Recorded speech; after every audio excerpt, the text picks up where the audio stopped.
So my name is Robert Cummings. My mother, Dorcas Cummings, was a supporter of the Long Island Biological Association, LIBA, which I understand is now the Cold Spring Harbor Laboratory Association. And our house was just up the hill, so we were pretty much neighbors of the lab.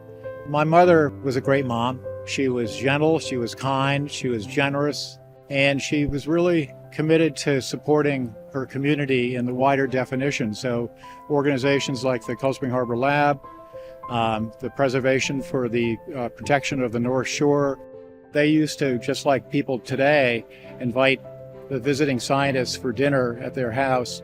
Ed Pulling, who was a major force here at the lab, actually delivered my mother's eulogy at her funeral. She was 63 and had fought cancer as probably for the majority of her adult life. And I suspect that had something to do with her interest in the lab and its cancer research. The lab was an important member of the community, and it was a next-door neighbor. So I think that was sort of a second reason for her interest in helping and supporting the lab. The idea of endowing the lecture came up, and it's a great honor for her, it's a great honor for our family. Science helps humankind. So thank you very much for the opportunity to remember my mother. It's a great honor.